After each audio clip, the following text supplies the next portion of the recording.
원래 꿈을 꾸면은 시간이 빨리 갑니다. 천천히 가는 것 같은데 되게 빨리 갑니다. 그래서 오늘은 꿈 얘기를 한번 했으면 좋겠습니다. 주님께서 주시는 그 꿈을 가지고 사는 사람들이 어떻게 그 길을 가는지, 그리고 그 길을 통하여서 하나님께서는 우리에게 어떤 일을 행하시는지 한번 살펴보기를 원하고요. 그리고 하나님께서 우리의 삶을 통하여서 역사하실 때 그 꿈을 성취하는 그 기쁨이 얼마나 큰지 한번 나눠보는 시간이 되기를 소원합니다. 저희가 계속해서 꿈을 꾸고 이제 독립된 교회로서 하나님의 나라를 위해서 섬길 때 하나님께서 이 두 교회를 축복해 주실 줄 믿습니다. 그리고 하나님께서 저희들이 하고 있는 일들에 대해서 기름 부어 주실 줄 믿습니다. 그리고 여러분들이 꾸는 꿈이 또 있을 거예요. 여러분들의 인생을 위해서, 가족을 위해서 꾸는 꿈들이 있을 거예요. 그 꿈들이 다 이루어지기를 그리스도의 이름으로 축원합니다. 하나님께서는 저희들에게 하나님을 믿는 모든 자녀들에게 꿈을 주신다고 약속하셨어요. 요엘서 2장 28절을 보시면 그 후에 내가 내 영을 만민에게 부어주리니, 성령님을 하나님 예수 그리스도를 믿는 모든 사람들에게 부어주시겠다는 거예요. 그러면 어떤 일이 생기냐면 너희 자녀들이 장래일을 말할 것이며 너희 늙은이는 꿈을 꾸며 너희 젊은이는 이상을 볼 것이며. 이게 무슨 소리냐면요, 나이에 관계없이, 남녀노소에 관계없이 모든 사람이 미래를 향해서 환상을 보며 예언을 하며 꿈을 꾼다는 거예요. 꿈은 언제든지 미래지향적입니다. 과거에 있는 꿈을 꾸게 하시는 것이 아니라 하나님께서는 하나님이 이루고자 하시는 꿈을 우리에게 꾸게 하세요. 그 꿈이 작을까요? 클까요? 우주 만물을 만드신 하나님은, 그리고 우주 만물보다 더 크신 하나님은 우리에게 이렇게 짜잔한 꿈을 꾸게 하지 않으세요. 큰 꿈을 꾸게 하세요. 엄청난 꿈을 꾸게 하세요. 우리는 다 예수 그리스도를 구주로 영접하고 믿는 사람들이에요. 그래서 우리는 그 꿈이 다 있어요. 먹고 사는데 치이다 보니까 그 꿈을 잊어버릴 때는 있어요. 하지만 하나님께서는 우리에게 계속해서 그 꿈을 기억나게 하시고 그 꿈을 이루어갈 수 있도록 저희들에게 그 길을 걷게 하신다는 거죠. 요셉이 꿈을 꿨어요. 엄청난 꿈이었어요. 요셉이 17살밖에 되지 않았는데 자기가 왕같이 통치하고 다른 사람들이 그 앞에서 다 엎드려서 절을 받는 꿈을 꿨어요. 형들이 싫어했어요. 너무나 건방진 꿈이고, 그리고 말도 안 되는 꿈이기 때문에 그랬어요. 여러분, 세상은요, 꿈꾸는 사람을 싫어해요. 물론 세상에도 꿈이 있어요. 그렇지만 세상이 주는 꿈과 하나님이 주시는 꿈은 달라요. 요셉이 받았던 꿈은 하나님이 주셨던 꿈이에요. 그래서 세상은 하나님의 꿈을 꾸는 사람들을 죽이려고 해요. 해하려고 해요. 왜냐하면 하나님의 꿈을 죽일 수 있는 방법은 그 꿈꾸는 자를 죽여야지 그 꿈이 죽는다고 생각해요.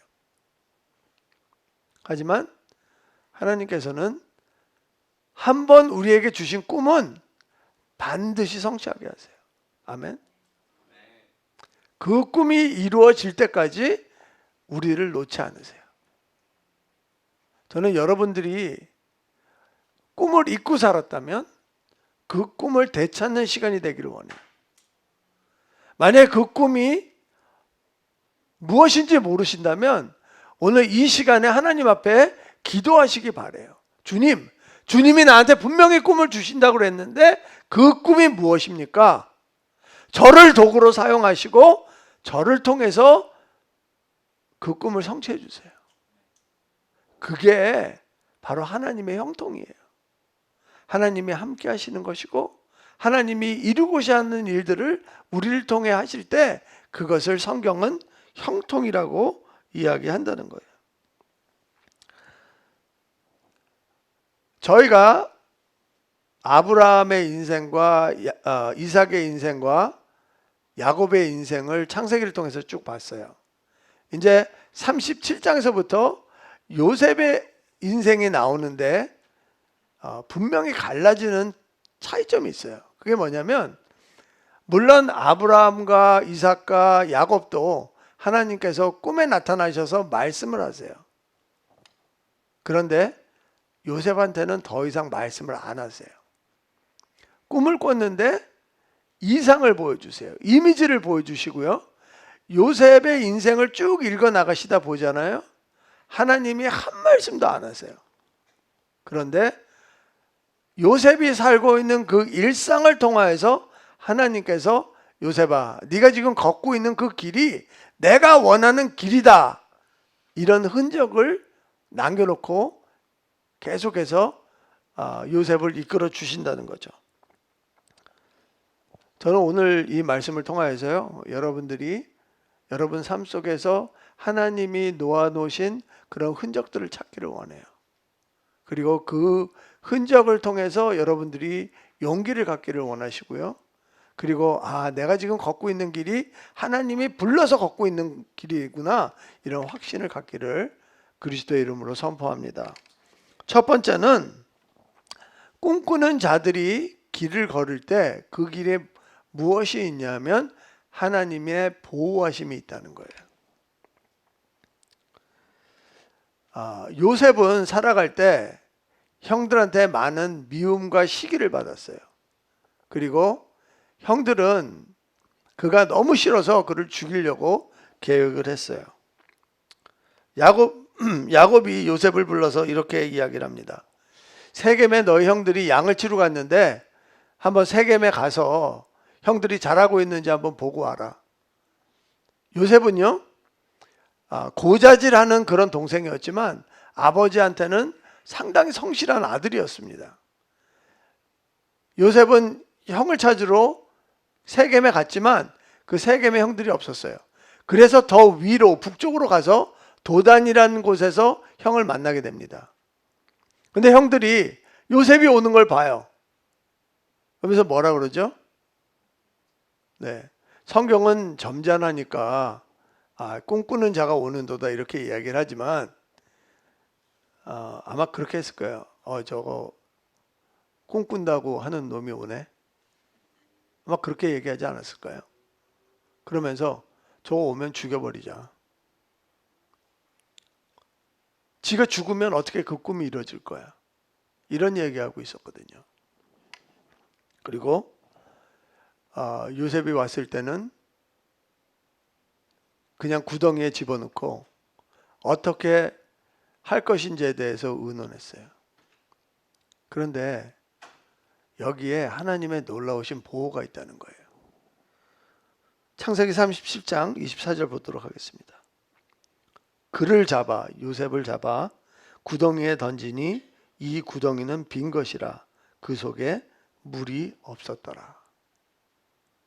이게 우리가 그냥 읽다 보면 그냥 스칠 수밖에 없는 그런 구절이에요. 여기서 구덩이라는 것은요, 그냥 짐승을 잡기 위해서 함정을 파놓은 것이 아니고요, 이스라엘 남쪽에는 물이 귀했어요. 그래서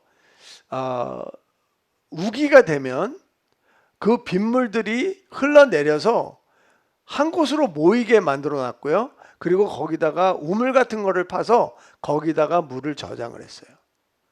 그래서 건기 때 거기에 있는 물을 가지고 사람들이 살았어요. 근데 신기하지 않으세요? 저희가 볼 때도 지금 요셉이 구덩이에 빠졌을 때 건기였어요. 그러면 거기에 물이 좀 남아 있어야 되거든요. 그런데 하나님께서는 물을 완전히 마르게 하시고 거기에서 익사하지 않도록 도와주신다는 거예요. 우리는 이렇게 생각할 수 있어요. 그러면 형들한테 그런 일을 당하지 않도록 하나님이 미리 계획을 하시고 막아주시는 게 보호지. 왜 당할 거 다 당하게 하시고 그리고 나서 왜 우리를 보호해 주시고 우리를 지켜주시는지 이해가 가지 않아요. 저도 이해가지 않아요. 근데 한 가지는 알아요. 하나님의 자녀들은요, 특별한 자녀들이에요. 하나님의 자녀들은 하나님께서 온실 속에 키우지 않으시는 거예요. 하물며 하나님의 독생자 외아들인 예수 그리스도도 이사야서에 보면 마른 땅에서 나온 뿌리 같다고 그랬어요. 하나님은 우리를 키우실 때 강한 들꽃으로 키우시지 비닐하우스에 있는 화초로 키우시지 않는다는 거예요. 들풀로 자랄 때, 들꽃으로 자랄 때 여러 가지 위험이 있어요. 하나님께서는 그 위험으로부터 우리를 지켜주시고 우리를 보호해 주시고 생명력이 더 강해질 수 있도록 지켜주신다는 거예요. 목요일 날 밤에 제 친구한테 카톡이 왔어요. 자기 조카가 있는데 작년에 대학교를 졸업하고요. 금년 2월 달에 2년 동안 단기 선교사로 나가기 위해서 인도네시아로 갔어요. 그런데 지난주 수요일쯤에 아마 수막염에 걸린 것 같아요. 메닌자이러스에 걸려서 자기 힘으로 숨을 못 쉬어요. 인도네시아의 병원에 갔더니 이제 다른 데로 옮겨야 된다고 그렇게 이야기를 한 것 같아요. 기도 제목이 왔는데 인도네시아에서는 할 수 없으니까 싱가포르에 가서 싱가포르의 병원에서 이 자매를 입원시킬 수 있는 허락이 나게 하고, 그리고 인도네시아에서 싱가포르를 가야 되잖아요. 그러면 뭐 차를 타고 갈 수 있는 게 아니고 비행기를 타고 가야 되는데 또 메리백 그 트랜스포테이션을 사용해야 되는데 인도네시아는 그런 시스템이 잘 되어 있지 않다고 그래요. 목요일 날 밤에 제가 기도 제목을 받았어요. 그래서 제가 우리 교인들한테 다 나누고 기도를 함께 했습니다. 그 다음날 아침에 카톡이 또 왔어요. 싱가포르에 있는 병원에서 그 자매를 받아준다 그랬고, 그리고 메리백에서 그 비행기를 구할 수 있었대요. 왜 그 자매가 하나님한테 헌신했는데 왜 인도네시아까지 가서 수막염에 걸렸는지 저는 몰라요. 하지만 아는 게 있어요. 아무리 수막염에 걸렸다 하더라도 하나님께서는 그 자매를 지켜주시고 보호해 주신다는 거예요. 여러분, 우리 삶이요 쉽지 않아요. 성경에는 수고와 슬픔뿐밖에 없다고 그랬어요. 그런데 그 와중에도 하나님께서는 순간순간 우리를 보호하시고 지켜주신다는 거예요. 만약 하나님께서 우리를 일상 속에서 지켜주시지 않고 보호해 주시지 않는다면 우리가 지금 이 자리에 있겠어요? 우리가 이 자리에 있다는 그 증거 하나만이라도 하나님은 살아계시다는 거예요. 한 가지만 더 말씀드리겠습니다. 요셉이 애굽에 팔려가서 보디발이라는 친위 대장 집에 노예로 들어갔어요. 그런데 이 젊은 친구가 무슨 일을 어떻게 했는지 성경은 이야기하고 있지 않아요. 그런데 보디발이 보니까 하나님이 그와 함께 하시는 게 보이더라는 거예요. 그래서 자기 가정에 총무를 세웠어요. 그러니까 모든 노예를 이 친구가 관리를 하고요. 그리고 보디발이 하는 모든 일에 대해서 보디발이 신경을 쓰지 않았어요. 다 요셉한테 맡겨놓은 거예요. 그리고 요셉한테 부탁한 게 하나 있어요. 먹는 거는 건들지 마라. 왜냐하면 애굽 사람들은 히브리 사람들이랑 같이 먹는 거에 대해서 부정하다고 생각했대요. 그래서 그런 부탁을 한 것 같아요. 그런데 요셉이 가정 총무의 일을 맡아서 하는데 보디발의 재산이 점점 늘어나는 거예요. 근데 문제가 생겼어요. 요셉이 얼마나 잘생겼는지 보디발의 아내가 요셉을 보고 상사병에 걸렸어요. 사실 자기의 노예니까 자기 마음대로 할 수 있거든요. 그런데 노골적으로 같이 동침을 하자 그러는데도 이 젊은 친구가 말을 안 듣는 거예요. 그래서 나중에는 그 사랑이 미움이 돼서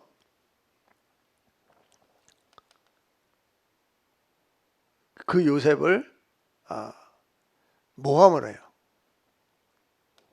이 노예가 나를 희롱하려고 나한테 왔었다. 그래서 내가 소리를 질러서 이 아이를 쫓아냈다. 그러면서 자기 남편한테 이야기를 하는 거예요. 자, 우리가 상식적으로 생각을 해도 노예가 만약에 그런 짓을 했다면 뭐 재판이고 이런 거 필요 없어요. 그냥 뭐 맞아 죽든지 사형을 당하든지 그냥 그 자리에서 처리할 수 있거든요. 근데 보디발은 그러지 않았어요. 보디발이 자기 집에 있었던 그 감옥에다 보내요. 우리는 모함을 당해서 그냥 감옥에 갔거니 이렇게 생각할 수 있잖아요. 전승에 보면 이런 말이 있어요. 보디발이 요셉을 너무 아낀 거예요. 그래서 제사장한테 이 사건에 대해서 진상 여부를 가려달라고 부탁을 한 거예요. 그랬더니 제사장이 이렇게 이야기를 한 거예요. 그러면 요셉이 벗어놓고 간 옷을 나한테 가져와라. 근데 요셉의 옷을 보니까 앞부분이 찢어진 거예요. 그러면서 제사장이 이렇게 이야기한 거예요. 만약에 요셉이 보디발의 아내를 겁탈하려고 들어갔다가 소리를 질러서 도망가는데 보디발의 아내가 요셉을 잡았다면 요셉의 옷 뒷부분이 찢어져야 되는데 요셉의 옷 앞부분이 찢어졌다. 그 이야기는 요셉이 도망가는 게 아니라 도망가려고 하는 아이를 붙들었기 때문에 그랬다는 거예요. 그래서 제사장이 판결을 내렸는데 요셉은 죄가 없다. 하지만 보디발의 아내에게 나쁜 소문이 돌 수 있기 때문에 요셉을 그냥 감옥에 넣어라. 이렇게 판결이 났다는 거예요. 성경에 없는 이야기예요. 그냥 유대인들한테 전승으로 내려오는 이야기예요. 그런데 어느 정도 말은 되는 이야기거든요. 자, 모함을 당해서 죽을 수밖에 없던 순간에 하나님께서는 그냥 감옥에 갈 수 있도록 보호하고 지켜주신 거예요. 그러면 보디발의 아내가 그런 짓을 못하도록 미리 막아주셔야 되는데 제가 말씀드렸죠. 하나님은 그렇게 일하지 않으세요. 요셉이 자기의 무죄를 이야기하지 않았을까요? 아마 이야기했을 거예요. 그렇지만 아무도 들어주는 사람이 없었어요. 요셉이 당하는 모든 일들을 보면은요, 물론 요셉이 잘못한 부분도 없지 않아 있어요. 형들한테 그렇게 막 자기 꿈 이야기를 하고 듣기 싫다는데도 또 가서 이야기하고 이런 부분은 있어요. 하지만 요셉은요, 자기 아버지 야곱에게 충성스러운 아들이었어요. 그런데 노예로 팔려갔어요. 보디발의 집에 들어가서 거기에서 성실하게 일했어요. 근데 보디발의 아내한테 모함을 당해서 감옥에 들어갔어요. 감옥에서 만난 술 맡은 관원장과 떡 굽는 관원장을 만나서 그들의 꿈을 해석해주고 그들을 도와줬어요. 그런데 술 맡은 관원장한테 배신당해요. 야곱의 인생은요, 자기가 잘못한 것보다도 그 주위에 있는 사람들의 죄악 때문에 더 많은 고통을 받아요.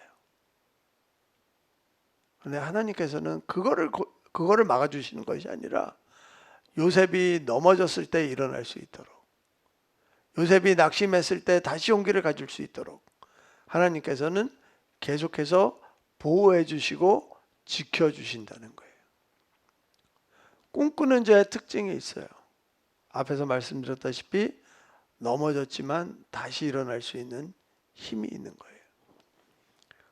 두 번째는 꿈꾸는 자가 걷는 길에서 하나님께서는 그 꿈꾸는 사람을 꿈꿀 수 있도록 준비해 주신다는 거예요.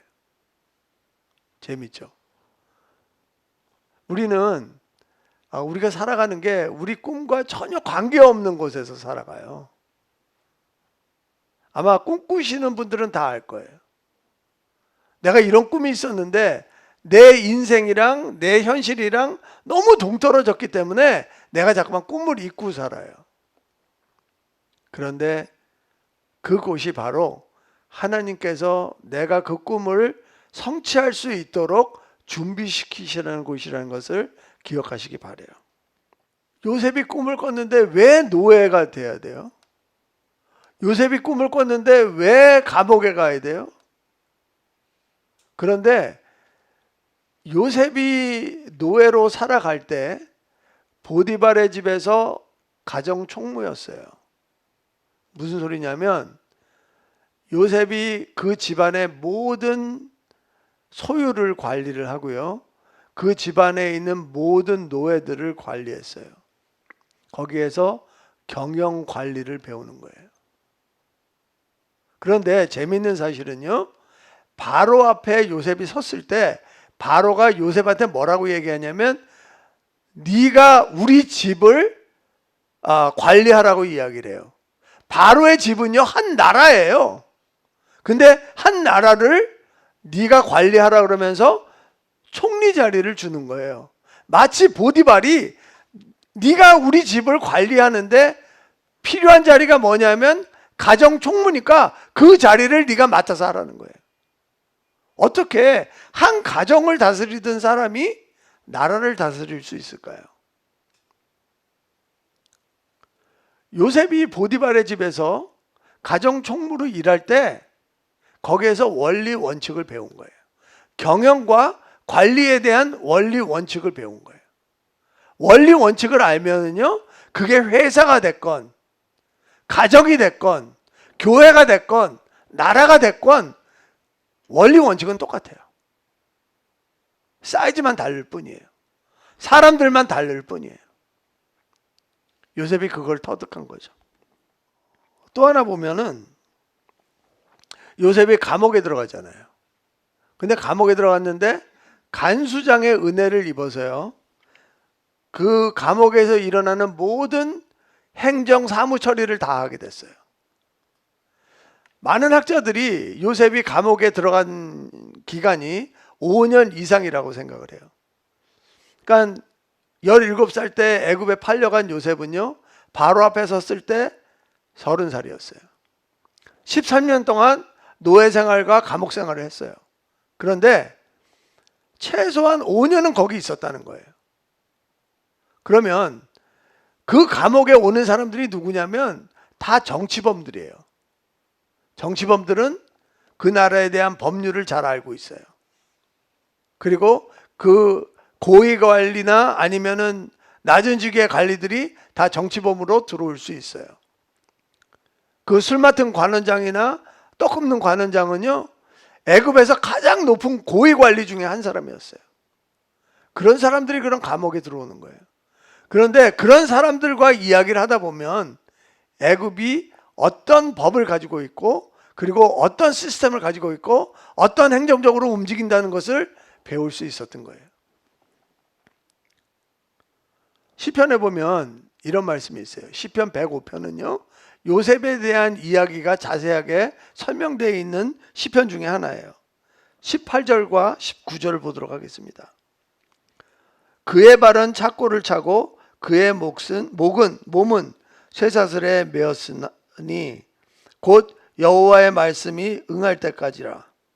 그의 말씀이 그를 단련하였도다. 요셉의 몸은 쇠사슬에 묶여 있고요. 도망갈 수 없도록 그 발은 착고에 채워져 있었어요. 그런데 어떻게 했다고요? 하나님께서 말씀으로 단련시키셨대요. 우리가 아무것도 안 하는 것 같죠. 우리가 너무 힘든 시간을 지내는 것 같죠. 그런데 그 시간을 허락하시는 것은요, 하나님께서 너 나한테 좀 더 가까이 올 수 있니? 우리를 불러주시는 거 믿으시기 바래요. 만약에 그런 시간이 없다면요, 우리는 아마 하나님 믿고 살 수 있어요. 우리는 죄성이 있기 때문에 충분히 그렇게 살 수 있어요. 제가 오래전에 김주동 목사님 책을 보면서 제가 좀 놀란 사실이 있었어요. 김주동 목사님이 젊었을 때 정치범으로 감옥에 들어가잖아요. 원래는 뭐 몇십 년을 징역을 재판 결과가 그렇게 나왔다는 걸로 기억이 나는데 나중에 사면을 받아서 1년 반 만에 풀려났어요. 자기가 정치범이기 때문에 독방에서 혼자 살아야 됐다고 해요. 근데 이제 해가 뜨면 그때 이제 밝아지니까 그때부터 성경을 읽었대요. 그리고 해가 지면 어두우니까 성경을 못 읽으니까 그렇게 성경을 하루 종일 이렇게 읽기 시작했대요. 근데 그렇게 읽어 나가니까 일주일 만에 성경을 한번 읽더라는 거예요. 그래서 본인이 너무 하나님한테 죄송하고 미안해서 회개 기도를 했대요. 왜냐하면 김준호 목사님이 신학교 다니면서도 성경책을 안 읽었대요. 그리고 교회를 담당하면서 설교를 해야 되는데 설교하러 올라가기 전에 성경 한 구절 읽고 올라가서 설교하고 그랬대요. 본인이 그랬다 그러는 게 자기가 너무 힘들었대요. 그리고 너무 죄송했대요. 그래서 그 다음부터 성경을 열심히 읽었다는 간증을 들은 적이 있어요. 읽은 적이 있어요. 저희가 3년 전에 이 뉴라이프 뉴 비전교회에 들어왔잖아요. 저희가 1년 반 동안 밖에 있다가 1년 반 만에 여기를 다시 들어온 거예요. 저희가 1년 반 동안에 몇 번 이사했는 줄 아세요? 5번 이사했어요. 계속 옮겨 다녔어요. 그런데 저희가 이 교회에 왔을 때는 우리 힘으로 할 수 있는 게 별로 없었어요. 제가 건강이 좋지 않아서 매주 설교할 수 있는 능력도 없었어요. 체력도 없었어요. 그리고 이렇게 팬데믹이 터질 줄 몰랐잖아요. 근데 팬데믹이 터지면서 온라인 예배가 막 생기기 시작했고 그럴 때 저희는 그런 기구도 없었고요. 그런 시설 장비도 없었어요. 그리고 찬양 인도를 할 수 있는 그런 팀도 없었어요. 여기에서 3년 있었어요. 제 건강도 많이 좋아졌고요.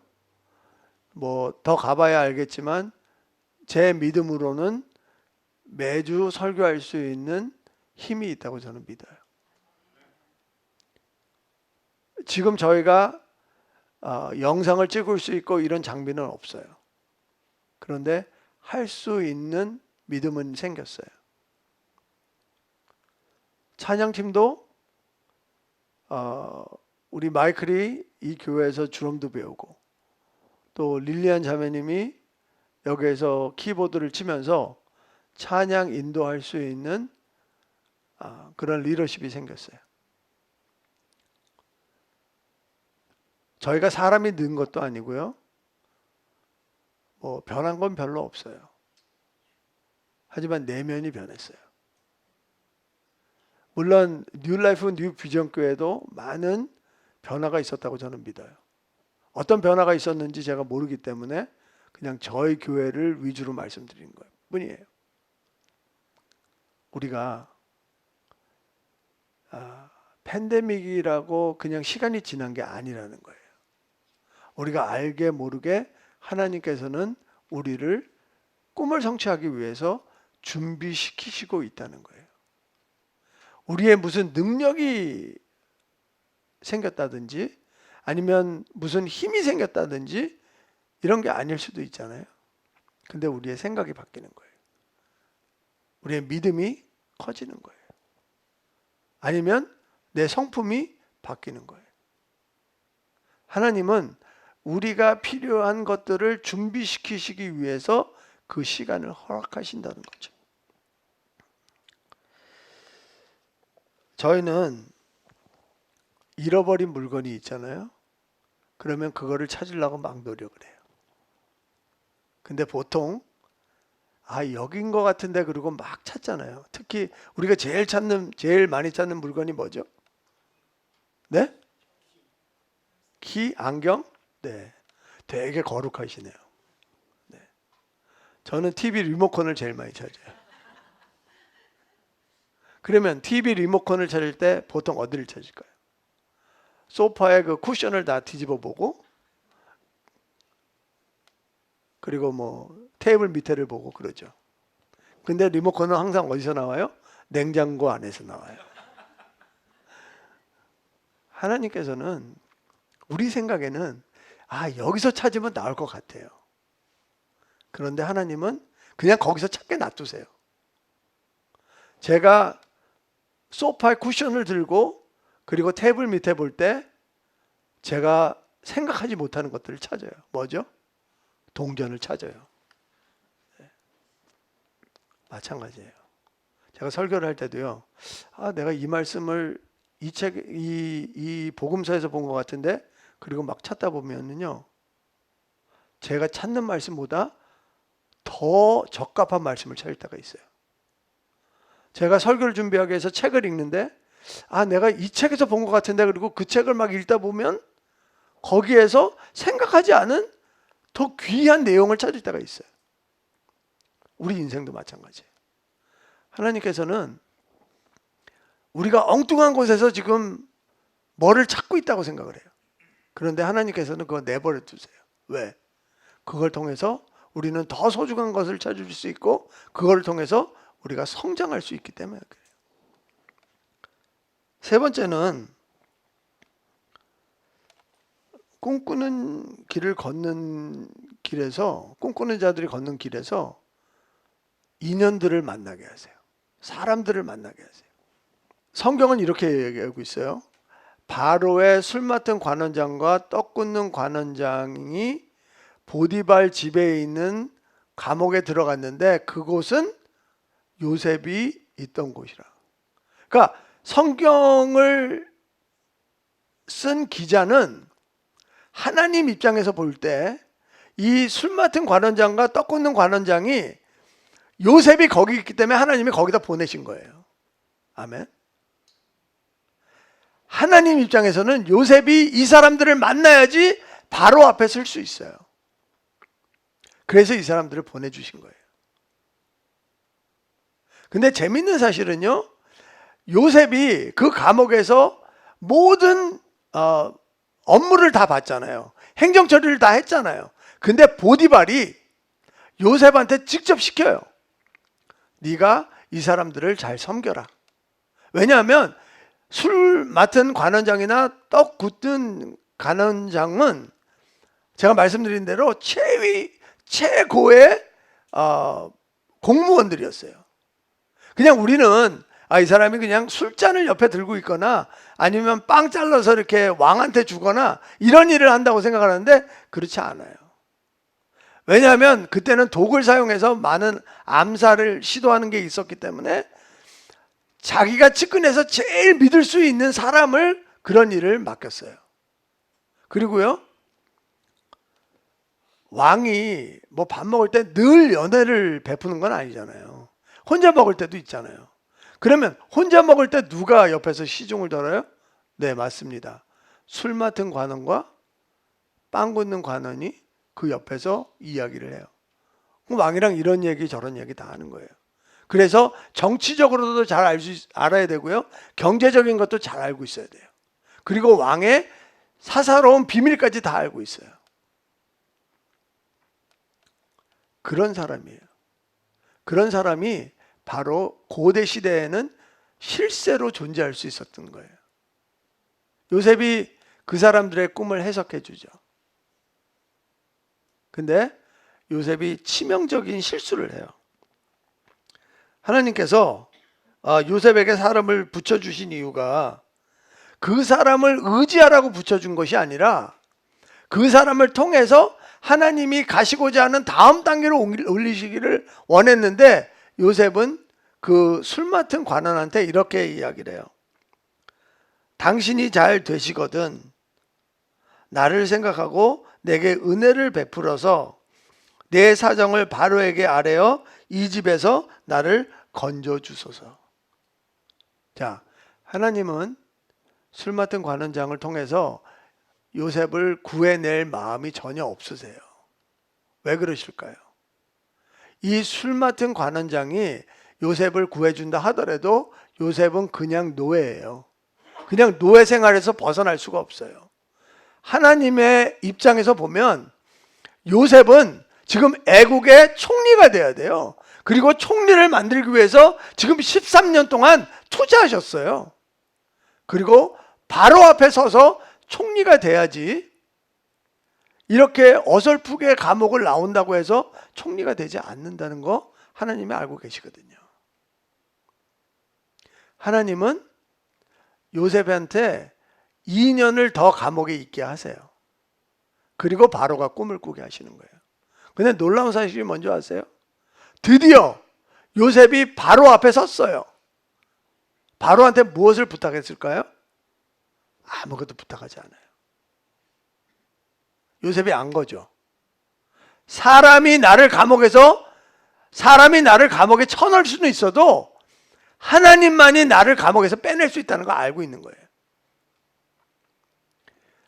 바로 앞에서 나는 정말 무죄입니다. 나를 도와주세요. 나를 감옥에서 빼주세요. 그런 얘기 안 했어요. 그리고 이거 한번 생각해 보세요. 바로가 거기 있을 때 거기 누가 있었겠어요? 보디발이 있었어요. 거기 누가 있겠어요? 술 맡은 관원장이 있었어요. 그런데 요셉이 저 사람들이 저를 괴롭혔습니다 이런 얘기 안 했어요. 그냥 꿈만 해석하고요.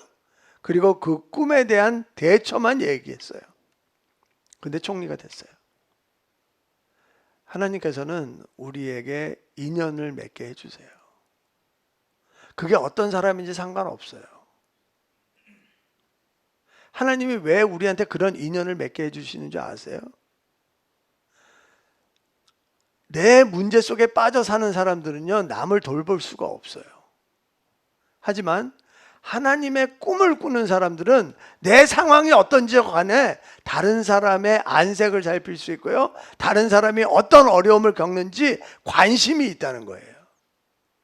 하나님이 원하시는 것은 그런 관계를 통해서 하나님의 일을 성취해 나가시는 거예요. 아멘. 그냥 용서하고 들으세요. 한 2주 전에 제가 병원에 가서 이제 검사를 받는데 5년 전에 제가 검사를 받았는데 이제 다시 받게 된 거예요. 그런데 그 일하는 형제분이 저한테 그러는 거예요. 무슨 일을 하냐고 저한테 물어봐요.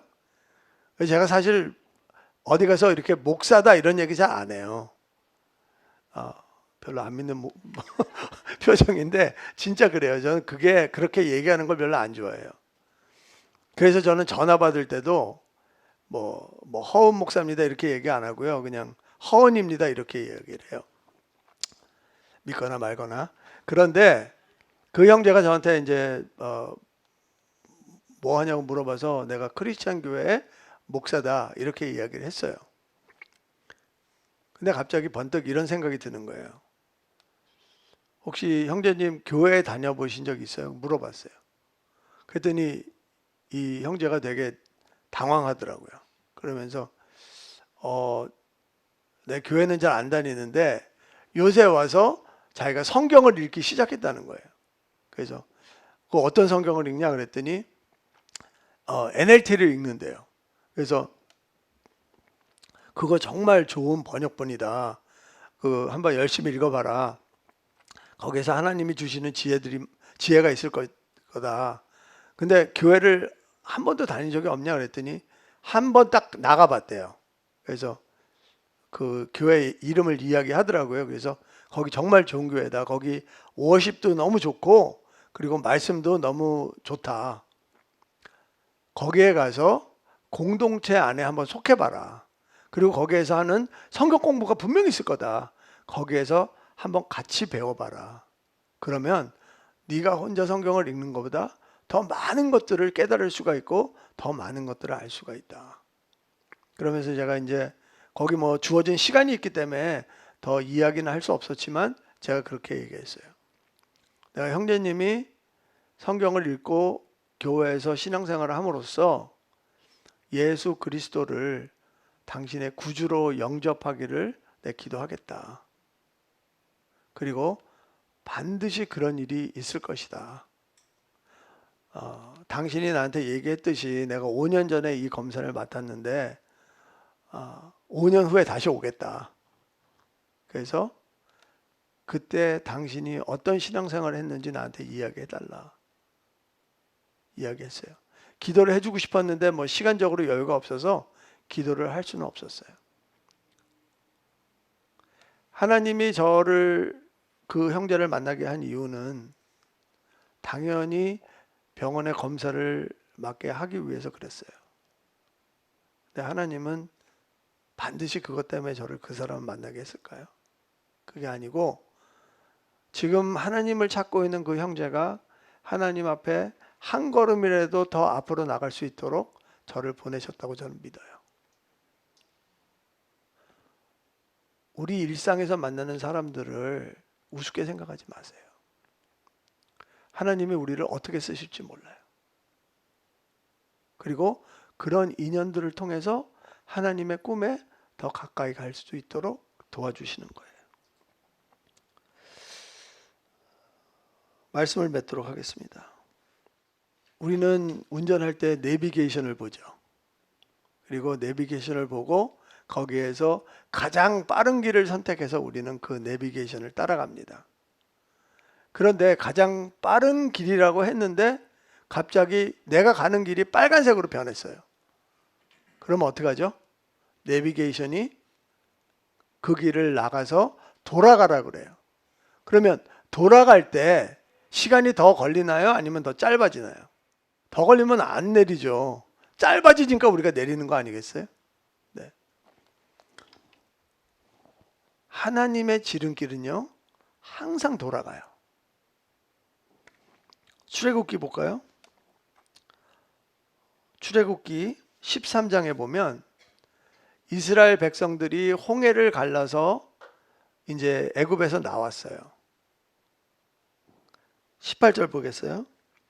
그러므로 하나님이 홍해의 광야길로 돌려, 원래 가야 될 길이 있어요. 근데 홍해의 광야길로 돌려 백성을 인도하시매. 한번 지도를 보여주실래요? 네. 지금 이스라엘이 가는 길이 보이시나요? 가나안 땅은 저쪽이에요. 그런데 그 지중해를 따라서 올라가잖아요. 그러면 금방 갈 수 있어요. 신명기에 보면 이쪽으로 가면 11일 정도밖에 안 걸린대요. 근데 하나님은 홍해의 길로 돌려서 가고 있는 거예요. 왜? 17절에 이유가 나와 있어요. 바로가 백성을 보낸 후에 블레셋 사람의 땅의 길은 가까울지라도 하나님이 그들을 그 길로 인도하지 아니하셨으니 이는 하나님이 말씀하시기를 이 백성이 전쟁을 하게 되면 마음을 돌이켜 애굽으로 돌아갈까 하셨습니다. 저게 보시면 그러면 저쪽 위쪽에 보시면은 거기 블레셋 지역이 나와요. 보이세요? 네. 블레셋 사람들은요, 애굽이랑 전쟁할 정도로 강한 사람들이었어요. 강한 족속들이었어요. 그런데 하나님이 가까운 길이라고 이스라엘 백성들을 데리고 블레셋 지역으로 들어가잖아요. 그러면 블레셋 사람한테 져요. 전쟁을 해봤어야지, 노예인데. 그러면 무슨 현상이 일어난다고요? 야, 이거 보통 일이 아니구나. 그냥 애굽으로 돌아가서 노예 생활하자. 이렇게 할 거라는 거예요. 그래서 하나님께서는 이스라엘 백성들을 돌려서 더 먼 데로 가게 하시는 거예요. 그럼에도 불구하고 하나님이 우리를 걷게 하시는 길이 가장 빠른 지름길이라는 거 믿으시기 바라요.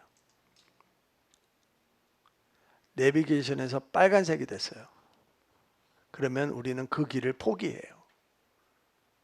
그리고 그 길로 빠져서 돌아가요. 우리 인생의 내비게이션은 하나님만 갖고 계세요. 하나님이 그게 빨간색인지 파란색인지 다 알고 계신 거예요. 그거를 보시고 우리 인생을 인도하시는데 그 인도하시는 길이 가장 빠른 지름길이라는 거예요. 오늘 마지막 주일이고 저도 마음이 되게 먹먹해요. 뭐 그렇다고 뭐 우리가 안 볼 건 아니잖아요. 그리고 또 내년 땡스기빙 때는 또 연합해서 예배를 드릴 수도 있는 거고요. 우리 두 교회가 가진 꿈이 있어요. 한번 그 꿈을 하나님이 어떻게 이루시는지 우리 간증이 되길 소원합니다. 그리고 교회 앞에서, 세상 앞에서 하나님이 우리를 이렇게 사용하셨다. 변하지 않는 간증이 있기를 원해요. 그날까지 우리가 서로 기도하며 교통하며 그리고 서로 덕을 세우는 그런 두 교회가 되기를 그리스도 이름으로 축원합니다.